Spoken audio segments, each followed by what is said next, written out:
Okay, so now just now we have seen, or we know what is functional dependency. Yes.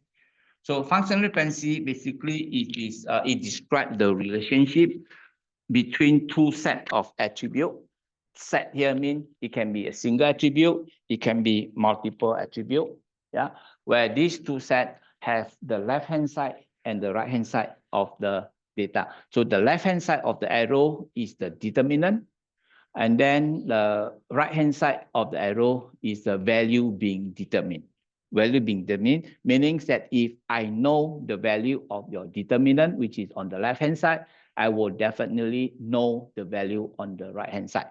Yeah. So for example, your student number determine your name, because the student number is associated to only one student, and you have the name described there. Yeah. So if I know your student number, I will know your name. Does it make sense? Yeah. So that is the functional dependency.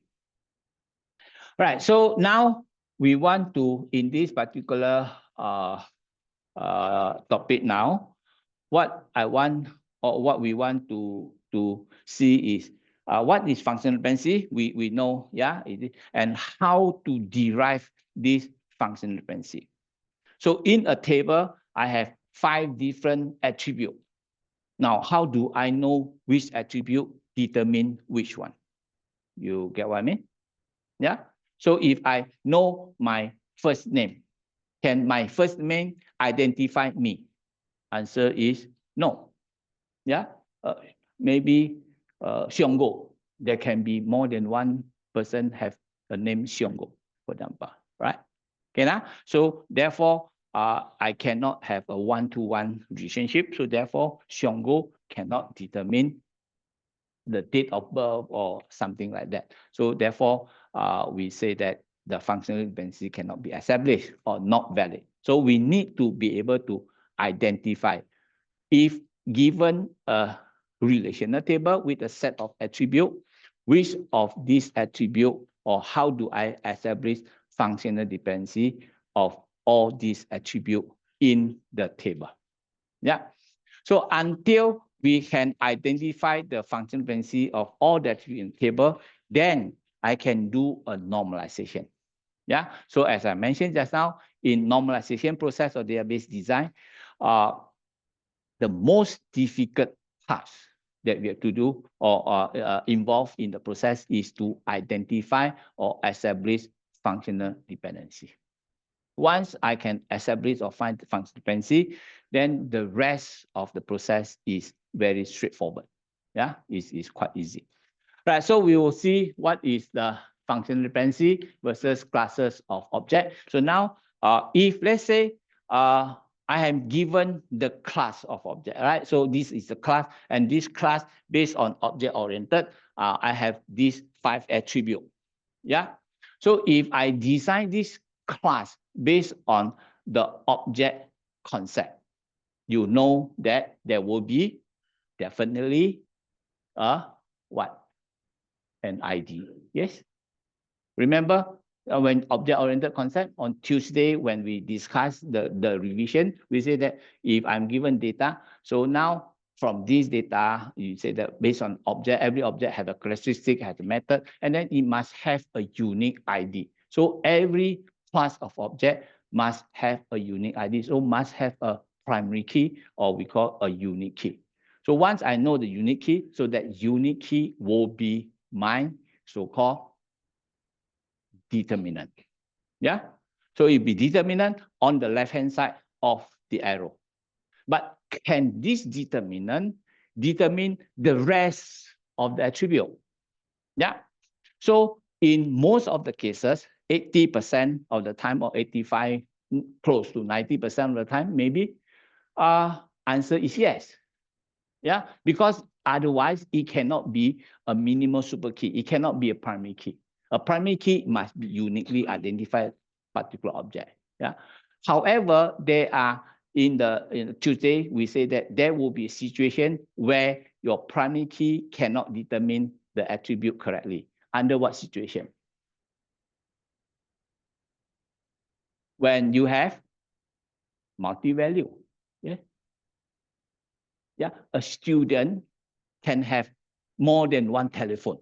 So now you have more, oh, now I have the students tell me 3 telephone number. Then I say, now this is the student number. What's the telephone? Oh, there are 3 of them. Which one you want? Yeah. So meaning that under such situation, it cannot be done. Yeah. So now if there is such a situation, how do I resolve this problem? Yes. Okay. So yeah, this is what we want to do in this particular bit. So we need to identify function dependency, class, association, and then how do I derive this? So this is where we call the Armstrong action, where you need to know this Armstrong action. It is a mathematical description of mathematical property, which is a little bit abstract, not say abstract. I mean, yeah, it is just a mathematical theory, right? So once you understand the theory, hopefully you can now make use of this Armstrong action to derive out all the function dependency in a table. So once you identify this function dependency, then the rest of the normalization process become very easy. Okay? Okay, right. So let's say recap. So what is a function dependency? Of course, a function dependency or FD is a set of constraints between 2 sets of attributes in a relation. So in a table, relation means the table, right? So in the table, you have 2 sets of attributes. One set is called the determinant. The other will be the rest of the attributes that are being determined by the determinant. Yeah, so it means that the first set is on the left-hand side. The second set is on the right-hand side. So I will write it as X determine Y.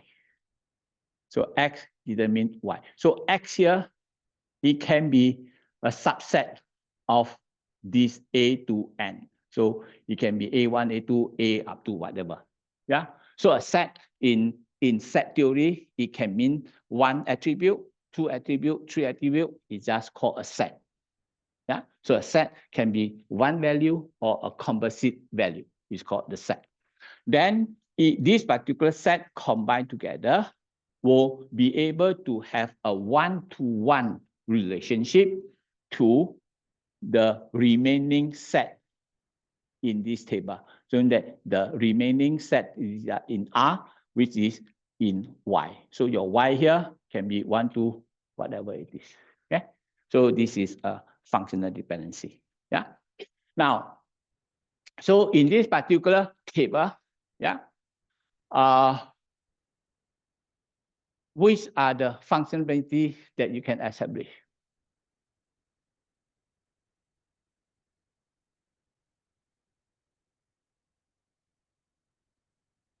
What is my determinant?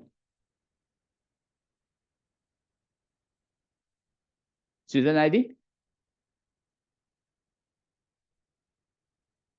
If I know student ID 101, yes, can I know the course code? And so it's Noah. I have CS101. I have Math 101. So which one I want? It's not 1-to-1. Yes. If it's not 1-to-1, means that by knowing the student number, I cannot tell what course code you take, because you can register more than one course. Yes. Is that like NRIC? By knowing your NRIC, I definitely know your name. There is no possibility that your NRIC can link to someone else's name. Yes. One of these determinants can determine or associated to only one value. Then we say functional dependency exists. Yeah. So now, of course, this cannot exist. Now, if I combine both together, can it exist? Yes. Answer is no. Why? If I combine 101 CS101, I know false 2023. But I have 101 CS101, I got spring 2024. I have 2 different values. Yes. So in this case, then a combination of student number and course code cannot tell me a unique semester. Yes. So I need to combine 3 student number, course code, and semester. Then I will be able to get a unique value. Yes. Yeah. So in this case, then I know, oh, the subset of student number, course code, and semester will be the determinant. It will determine the grade. So in this case, I will have a functional dependency called student number, course code, semester will determine the grade. Yes. Yeah, so this is how we establish. So in this, as I mentioned, it is the most difficult task in database design we call normalization process. You have to identify which are the valid functional dependencies. All right, yeah. So a functional dependency describe the relationship between 2 sets of attributes in a table, basically. So you must be able to, go and test. So to get that value. So let's say, for example, not the trick, but the process is always when you take the two together, form the dependency, ask yourself, is the value has one-to-one dependency? Does it make sense in the domain of your application? Yeah. Now, if I have a warehouse, I say warehouse can tell me the address. Okay. So in a particular table, I have a warehouse and the address. So if I have the warehouse number or warehouse name and so on and so forth, can I go to the address and see that is the warehouse? Okay. So of course you can. Yeah. Because if you cannot say, oh, I go to Toguan, whatever road, the number, go there and see, hey, there are Samsung 1 and Samsung 2 warehouse. No, the warehouse is there. There's only one warehouse there. It cannot be more than one warehouse in that particular building, right? Yeah. So therefore, answer is yes. So yes, then you say functional dependency is valid. It's valid means can be established. Yeah. Now, how about address and warehouse? For any particular address, you go there, say 36 whatever Clementi Road. You come there. Is that SIM campus? Yes, there's only one campus there, right? So in this case, then when you have the address, you can know the building or the campus. Then it is one-to-one.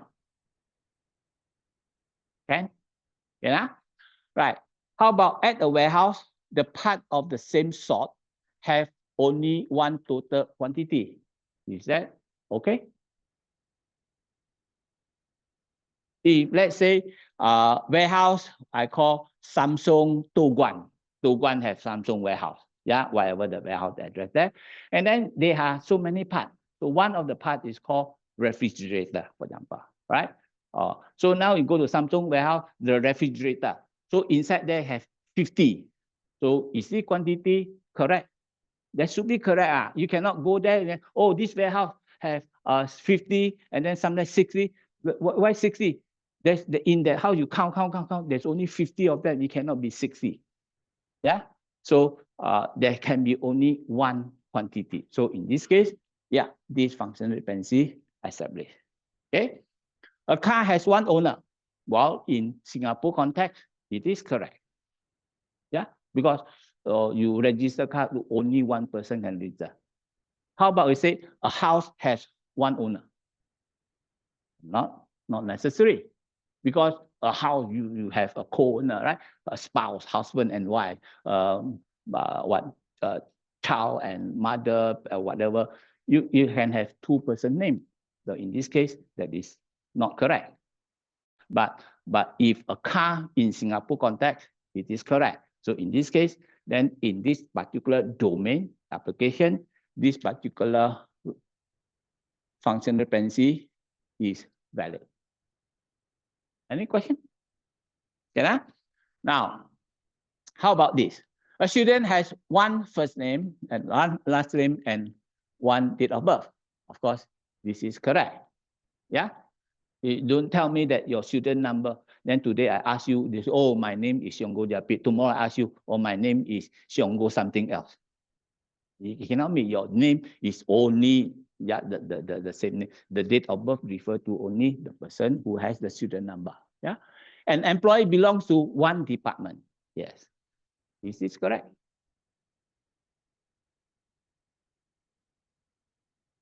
Is this functional dependency valid or not valid? You have to check on the domain.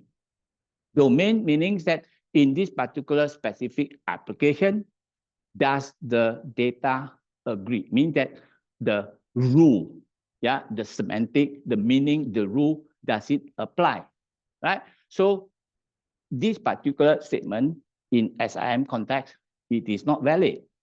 Why? Because I am employee number, I have the staff number, right?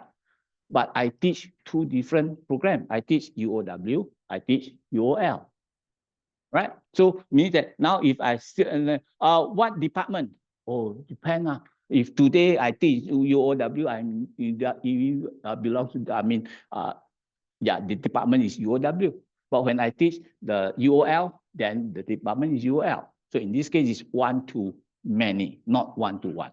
Yeah. So when it's not one to one, then of course, this particular statement or this particular functional dependency is not valid. Get that? So you have to always ask the question, is it one-to-one and does it apply to this application? Yeah, the application domain. Yeah, domain means that in this particular application, will the data agree? Yeah. Now, a department has one manager. Is this correct? While in a small company, maybe yes. In a bigger company, maybe in the department, you can have what? Sales manager, you have marketing manager, you have project manager, you have network manager. Well, they are all in that department, in charge different projects. Yeah. So in this case, well, if you say very specific, so maybe specific also, HR, I have whatever HR manager, but the department is so big, so I will divide the HR in charge of some HR on academic, HR for someone else, right? So if the application say yes, there's only one, then it's valid. But if the application say no, you can have more than one, then it is not valid. Yeah. Always ask the question. The left-hand side and the right-hand side, the relationship, it is one-to-one. Yeah. Now, a department has one manager. Sorry, employee number, department. Okay. Employee has one manager. Then depends again, right? If let's say for me, when I'm teaching with what we call in Wollongong, I report or rather any issue or discuss with Alicia, which is the manager for UOW program. But when in UOL, I will have to discuss with some I forgot her name, but it's a different manager. Yeah. So again, have to ask, yeah, whether it is one-to-one or not. Now, a student enroll a subject one time. Is this correct?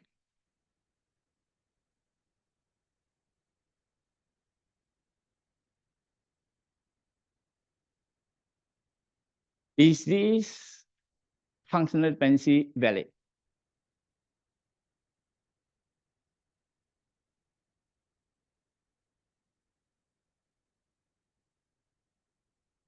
Answer is not valid, right? You say, oh, valid. If this is valid, then before you enroll and so on and so forth, you have to be careful. Yeah. Why? Now student number 123, subject CSCI235. I enroll now. Yes. Then suddenly, I very busy. Company send me overseas, blah, blah, blah, blah. I need to withdraw and drop. Withdraw. Yeah.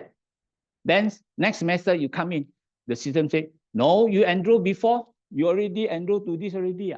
You cannot enroll again. Then what else? Bye-bye. Cannot continue. No, right? You still can continue. So meaning that you must have allowed to have multiple enrollment. So how do I allow multiple enrollment? I need to include in the enrollment date. Yes.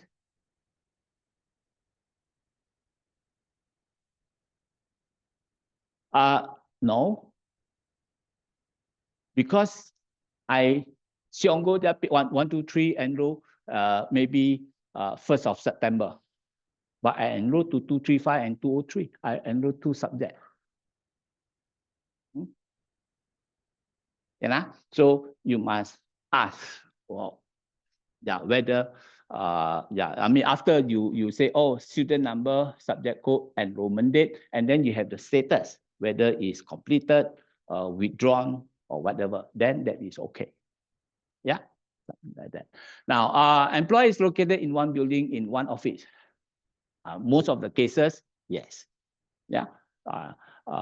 Whatever I employ, building number and office. So you know my student number, then you say, oh, there his office is in block A, level 5, 5. I even forget my room number. I just know which room I just go in, but I forget. But there is a room number. Yeah, so that's okay. But in the previous last time, maybe two few years back, not okay, because I am also teaching something called a diploma. Yeah, so the diploma, the office is over at Namli Grove, Bukit Timah. So when I have classes there, I will go there, which is a different campus. Yeah, and so on and so forth. Okay. So yeah, you have to always ask the question: is the value can fit into the application, that the condition itself, yeah, can, then the functional dependency is valid. So that is why functional dependency, as I mentioned just now, very difficult to establish. Yeah. Now, an office in a building hosts 1 employee. Is this okay? Why?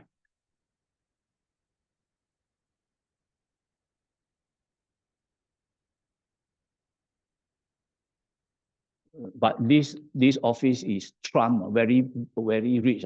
You say, I have 500 staff. I create maybe 5 buildings. Each building have 100 rooms there. So I have 500 staff. Well, I mean, of course, again, as I say, depend on the data. Yeah. So most of the cases, it is not valid, because if that's the case, SIM have admin plus ACAT, we have around 1,000 plus to 2,000 staff. Yeah. So that means they need to have this block A to block D also not enough. Yes, because everyone must have 1 room. So I have 2,000 rooms. So how many buildings you need to have to host the 2,000? Yeah. So answer is, well, if for a small organization, maybe there is a possibility, but for big organization, it may not be feasible. Yeah. So again, look at the data itself.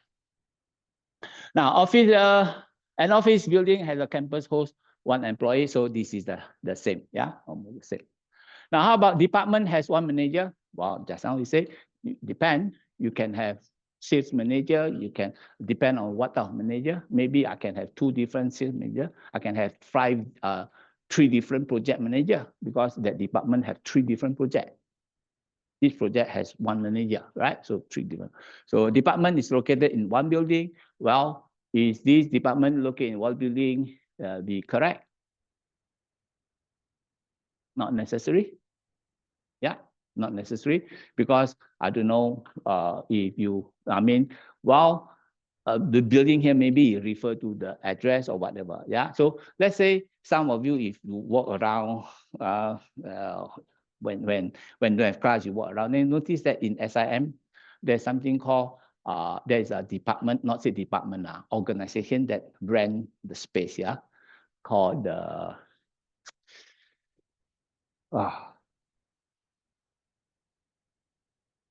one at level 4 and level 3, hospice.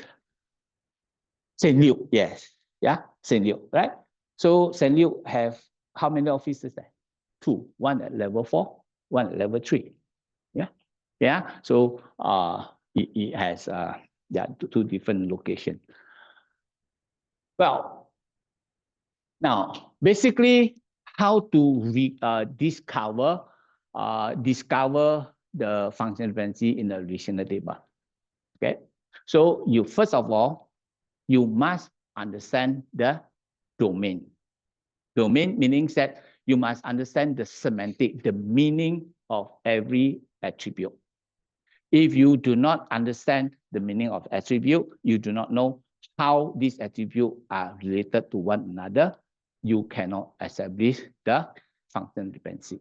Yeah, so I give you, I have a relational table R, and then I have A, B, C, D, E attribute. Find the function dependency. Then you say, hey, what is A? I say, well, up to you. You interpret A is what, then you A what. Then B is what, up to you.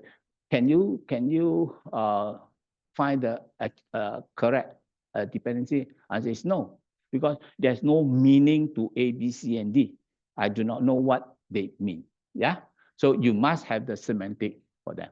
Then you are able to establish function dependency. Right? You must have semantic. Yeah. Now, for example, consider the following schema. So I have one table called trip, and this trip has registration number, license number, and trip date. Yeah, in a table. Now, of a relational table that contains information about the trip made by the driver, identified by license number, who used the truck, called the registration number on a given day, called the trip date. So, yeah. Can a truck be used only one time? Meaning that if I have the truck number, can I know the trip date? Yeah, I mean, if I have the truck, yeah, I know, oh, this truck today, this is the date, right? But unfortunately, it's not possible because unless the company say, oh, I buy this truck, yeah, you drive today. Tomorrow, I will sell it away or give it away. You cannot use this truck anymore. You do only one time. Then you can detect that. But if you use the truck yesterday, you use it today, you use it tomorrow, and so on and so forth, then your truck has been used for many days. Yeah, then it is not 1-to-1. So therefore, a truck cannot determine trip date. So in this case, truck determine trip date, this particular function dependency is not valid. Not valid means invalid in this particular domain application. Yeah. Can a driver make only one trip? Also cannot. Why? Imagine say, okay, I employ you, come, you drive. Tomorrow, don't come anymore. Drive one day only. Then after that, you are fired. Yes. That cannot be, right? So again, this is not possible. Yeah. So in this case, the function dependency also cannot establish that. Okay. So now, if let's say a functional dependency cannot be established. So if we know that all this cannot be established, in my function data analysis, how do I do it? When it can be established, we use arrow. Yeah. So if it cannot be established, we will use arrow with a stroke in between. So this one means that license number cannot determine registration number. Yeah. So then we know, these two attributes, the function dependency is invalid.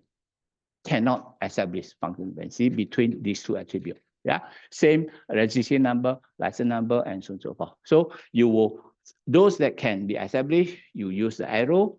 Those that cannot be established, you arrow with the stroke. Then after that, you list out all of them. Then you see which one is valid. Get it? Yeah. So what is important is that now, if let's say in that particular table, you are given 5 different attributes. So you need to have the permutation that can cover all the 5 attributes together. Yeah. Yeah. So it means that all the 5 attributes must exist in all the function dependency that you have established. Okay. Right. Right. So Now, this is the practical algorithm. Yeah, so unfortunately, there is no fixed algorithm to say how to define functional dependency. Yeah, as I mentioned, because it depends on the data, it depends on the domain constraint. Yeah, the domain, the algorithm, the rule that's specified in the domain. Yeah, so therefore, there is no. So what you have to do is you have to try all the combination and then identify which one is the minimal super key.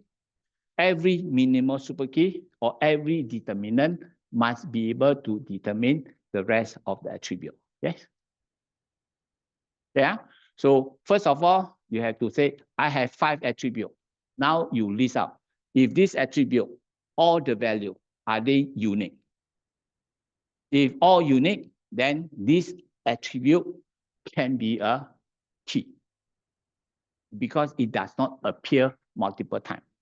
Yeah. Now, if one attribute cannot, can I combine 2 attributes? Right? Like just now, if the student number, it appear many times, right? 101, 101. Oh, that cannot already. So if I combine 101 and the subject code, can I have a unique number?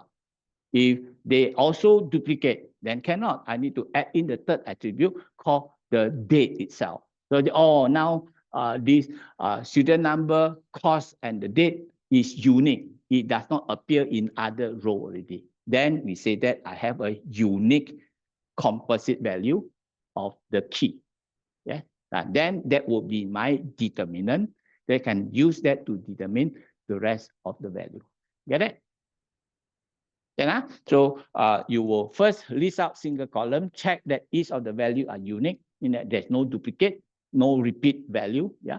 For non-unique single column, then you try to combine starting with 2 column, 3 column until you can find a unique combination. Yeah. Now, if you find unique combination, then you say, now any of these attributes, if I take it away again, can it be still unique?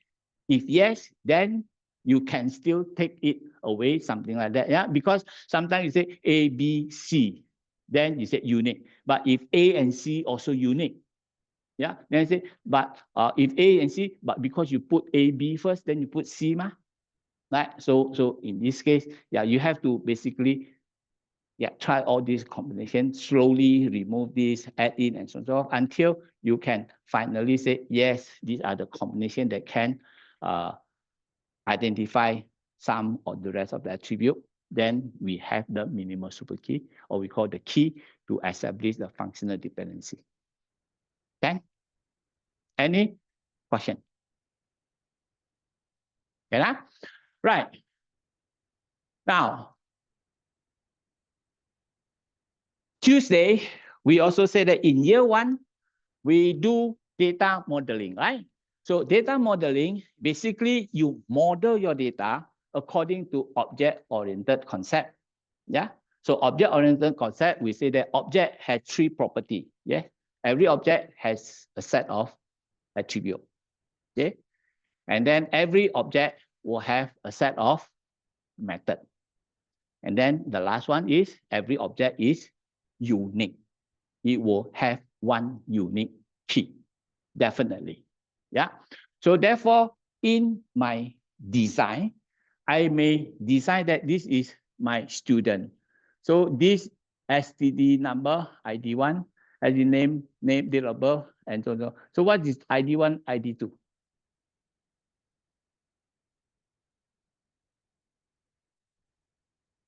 Yes, we call possible key.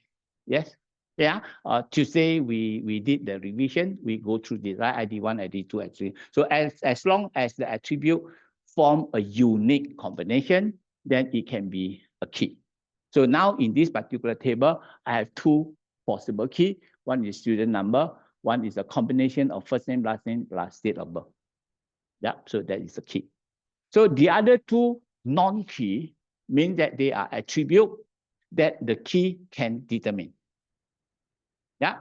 So in this particular 5, 6 attribute here, I know this is the key. So the key here can tell me the first name, last name, date of birth. Yes. Can I know the average? Yes, because every student have only one GPA, grade point average or something like that. Okay. Now, what is this language one dot dot star?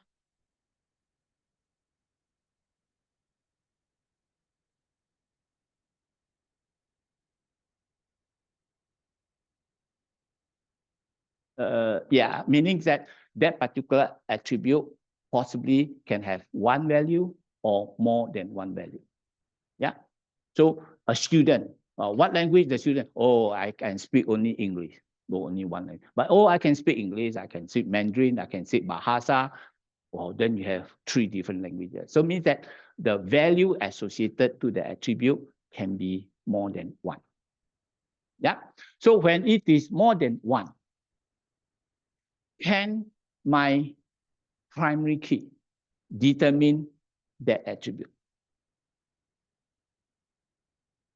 Of course, answer is no, because the function dependency is only one-to-one. Yeah. So therefore, when I list out the possible, so if this is my key, I know student number can tell me the first name, associated to only one first name, student number associated to one last name, one date of birth, one average. But student number cannot tell me the language. Because you say, this student number, the student number, what language he speak? Oh, he can speak three different languages. You want to know which one? Yeah, you want he to speak which language? He knows three different languages. Yeah, so it means that you cannot have one-to-one relationship. Yes, yeah. So therefore, you can see that this relationship cannot be between student number and language cannot be established.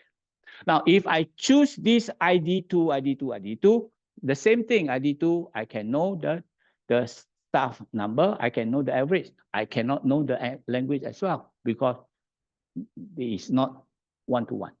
Yeah? Okay. Now, so you can basically combine this. So when combine this, they will be all combined into one. So is this table complete in terms of functional dependency? Answer is no complete because the language is not included there yet.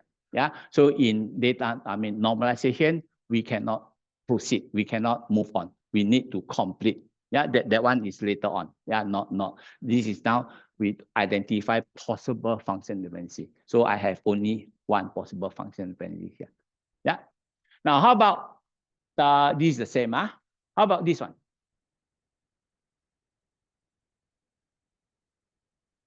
What does this conceptual model tell us? This conceptual tells us that in this particular application, I have two classes of object. One is called the department, one is called the chairperson. Yeah, the chairperson is described by the chairperson number, which is the staff number, plus the chairperson first name and the last name. Yeah. So the chairperson number is my ID. Now, in the department, I have department name, and then I have the budget for the department. I have the building number and the total number of employees in that department. So I have two different set of objects. Okay. Now, within itself, I know the dependency can be established. If I know the department name, I know the budget. If I know the department, I can know the building number. If I know the department, I can know the total employee. So this is what I can establish. Yeah. Now, I have also building number as my alternate key. So if I know the building number, I can know the department name, blah, blah, blah. So assume that this is the application allowed that. Yeah. So then this is can establish. So in this particular example, I have 1, 2, 3, 4 attributes. So I have 1, 2, 3, 4 attributes in my function dependency. So therefore, this function dependency describes the dependency for that table. Okay? Yeah, now, same with chairperson. All right. But when in my design, just now I say that when I split the design, I must be able to join them together. Yes, I need to join them. So when I join them, how do I join them? based on the foreign key, right? So if I have 1-to-1, the foreign key is either one of them. I can take this foreign key to this or this foreign key here. It doesn't matter, right? So meaning that if I know the chairperson, because the chairperson only chair one department, so if I know the chairperson, I will know one department that he chair. So therefore, if I know the chairperson number, I can know the department name. Yeah. If I know the department name, I can know the rest of it. Okay. The same thing if I have the department name, because the department can have only one chairperson. So if I know the department name, I will know who is that chairperson. Then I know the rest as well. Yeah. So therefore, these are all possible functional dependency that I can establish from these two tables. Any question? Yeah. Right. How about this?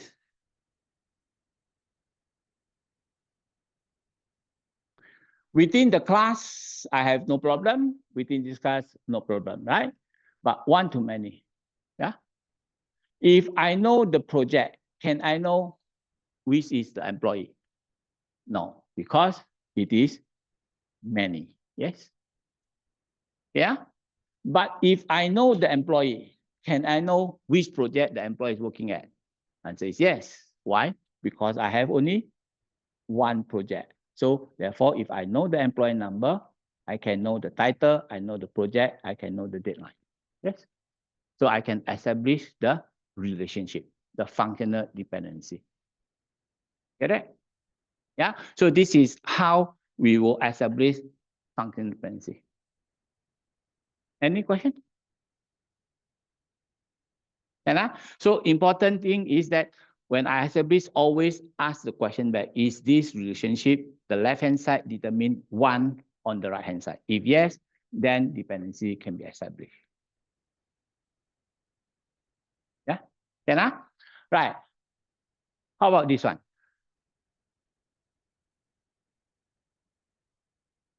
How do you establish functional dependency?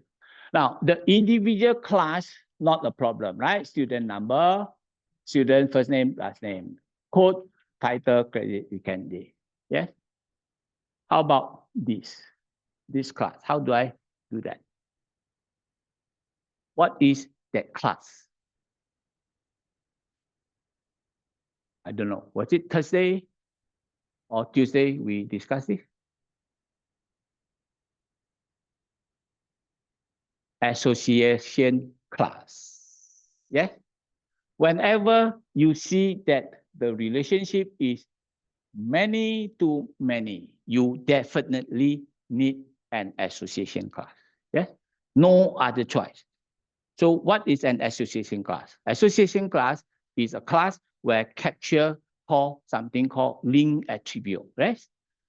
So we discussed that during the workshop. So what is link attribute? It's attribute that describe the association. Yeah. So meaning that this particular grade, can this grade describe the student? Cannot. Why? The student say, oh, this is my number. Then I have a grade HD. Then I ask, but you are enrolled to 2 subjects. So this HD is for which subject? Yeah. Yeah. Now, can this grade score or grade be describing the course? Cannot also. Yeah. You say, oh, this particular course, CSCI235, the grade is HD. Then I ask you, I have 262 students. So this grade is for which student? I cannot tell you. Yeah. So therefore, this grade, it cannot describe the student and cannot describe the course, but it describes the association. The association means that if the student enroll to this subject, then the grade is for the student for that subject. Yes. Yeah. So this attribute is called the link attribute. Yeah. So now in the association table here, now this link attribute, how do I identify this? I will take the composite key of the student plus the code plus the qualifier. Yes. qualified attribute, right? We discussed this, I don't know, Tuesday or Thursday, I forgot. Yeah, but this is the revision. So now you can see if I have the student number, I have the course code plus the we call enrollment date, then I will be able to know the score. The student 123 enrolled to CSCI235 on 1st of September. After taking the exam, this is after completing the course, this is the grade. Yeah. So the student take the title, I mean, whatever, CSCI 203 or something like that. And then on this date, then after taking the exam, I will have this score. So something like that. Yeah.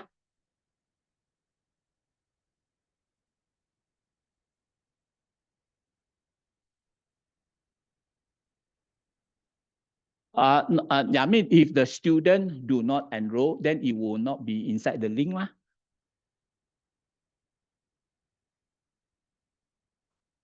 No lah. Of course. When the student is not enrolled, there's no possibility of entry here, because you don't have the key here. Your primary key cannot be now. Yeah. Can Right. Right. So basically, you have to when we have given the relational table with all the attribute, you have to consider all possible attribute and combination of attribute to establish the functional dependency. Okay. Right? So you have to try all employee number, e-name, and then e-name department. Then e-name can e-number can know the e-name and department. So you can join all this together. Yeah. So important is that you must make sure that all the attribute 1, 2, 3, 4, 5 can be established in one or more functional dependency. In one functional dependency or 2 or 3 functional dependency that link all together. Then we can say that, yeah, I have identified all the functional dependency in the relational table, and I can move on to do the normalization, the process of the design. Okay, right? Right. So this is, yeah. This is derivative. It means that sometimes you say that I can understand this and this relationship, but there will be attribute that I don't understand. That I cannot establish functional dependency. Then what do I do? Yeah. So if in the process of identify functional dependency, then say, oh, there are situations where the attribute cannot fit into any of the what we call functional dependency, then you have to basically derive out the possible dependency. So this derivation will be something that you need to know, something called Armstrong action. Yeah. So this is in the next lecture, we will look at this Armstrong action. Yeah. So what does it mean that now if I know the employee number always determine itself. Yes, because I know this value. So this is the value that I need to know. Therefore, it determines itself. Yeah. So this is something called trivial. Trivial means no matter what, it is always the fact. It does not change. Yeah. My name is Xionggu Japit. Then you ask me today, I say Xionggu Japit. Tomorrow you ask me Xionggu Japit.